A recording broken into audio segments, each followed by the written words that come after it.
Oh, this is from what, January 2019. Why is this? Why is this? It was going viral on Twitter this weekend. Why was it going viral? Just because it was out there? Just what's in the conversation now, I think. You know, the videos that are being posted and such. Yeah, it's oh God. Let's just look at this Tim Scott. I mean, there is Tim Scott, who Mitch McConnell placed in charge of the Republican-led Senate police reform efforts.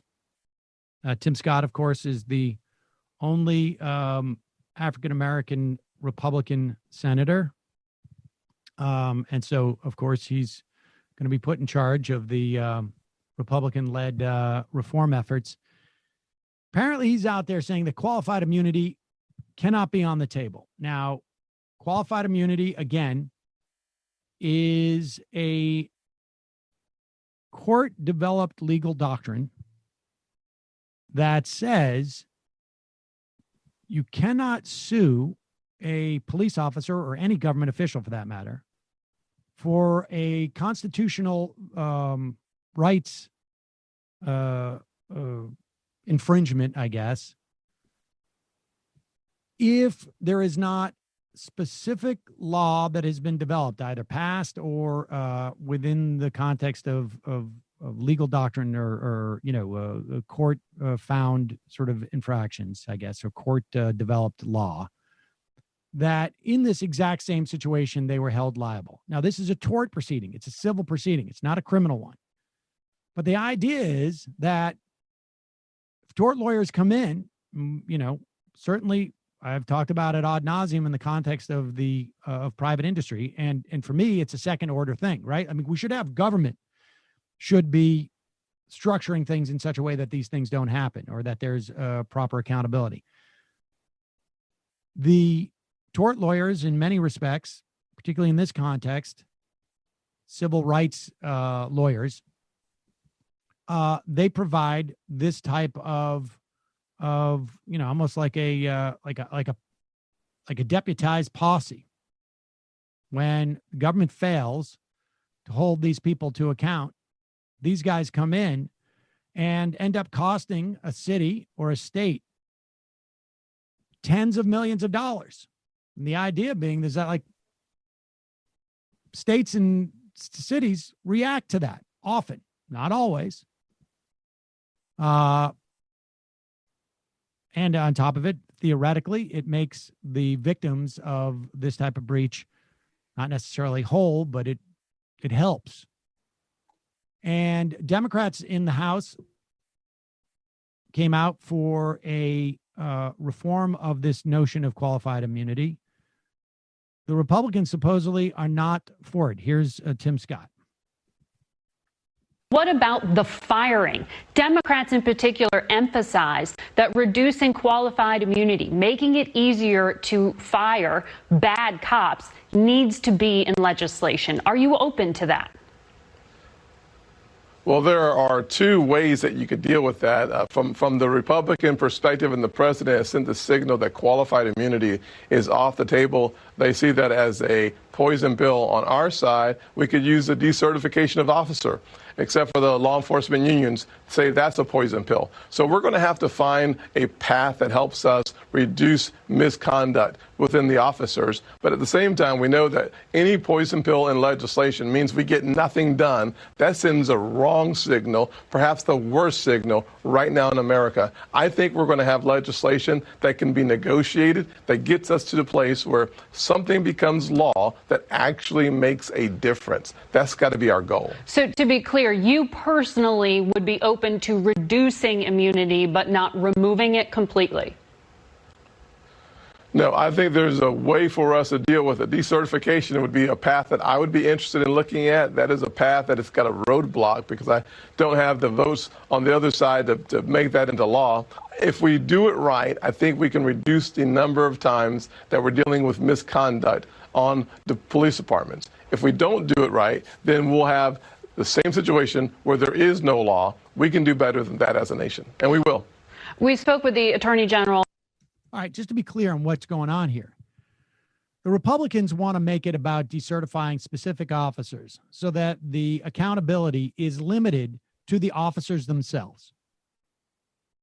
That it is an acknowledgement or a lack of acknowledgement that there is a problem with the entire police force. That if a couple of cops do this, that it's just really a function of like, oh, we let a couple bad ones in through the filter, as opposed to there is no filter. That we encourage this, that there is no, broadly speaking, no accountability beyond the actions of an individual rather than the context in which those actions take place. Qualified immunity, the other element of it is not just about firing the cops. It's about punishing the institution, holding to account the institution that has allowed and enabled these cops to operate in the way that they're operating. And it goes, theoretically, could go for other government officials. According to Cory Booker, he said on Face the Nation that Mike Braun, Republican from Indiana, told him that qualified immunity is still on the table. So we'll see. I mean, people can say this is nibbling around the edges. I think this is actually a pretty big step, relatively speaking, from what we can expect on a federal level. Because if lawyers are out there and able to cost a municipality $20-30 million in some of these instances, you're going to see more pressure on a local level to actually institute changes to the way that people police that are going to be more meaningful. That's the way that this, I think, works, is that you bank as much of the reform as you can now and use that. It's almost like you're building a jig for a tool where, you're spending part of the time building the tool that's going to allow you to operate the tool properly. So we'll see. Do you know about jigs, Jamie? You doing Not woodworking? so much. Not so much. No, I was going to say something about police abolition, but jigs are cool too. Well, the way is like, how do you get from A to Z? And I think this can take you to G, maybe. I mean, I've seen some folks I respect saying that the qualified immunity thing doesn't do a whole lot. But it is certainly disturbing that the police unions have the power to stand in the way of something even this small a reform, right? And this is one argument that I would make against police unions and why they should be marginalized from the wider labor movement. Like I've got like a Marxist explanation of why police as an institution are not part of the working class. They're an instrument of class rule. And then I've got a very basic one, which is that they do bad things. Like the proof is in the pudding, right? They're consistently reactionary. They stand in the way of any attempts at reform, let alone, more non-reformist reforms like defunding. And they've been historically used to fight against other unions and put down strikes, and it still happens. So just some thoughts floating around in my head about that.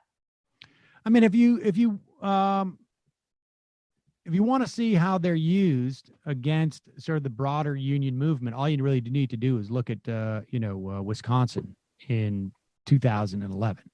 There was an attempt not an attempt, it was a successful one by Walker to basically attack all state and municipal unions, except for the cops. And I think the firefighters, but the firefighters, I remember Madison, they came out for the other union members. All right.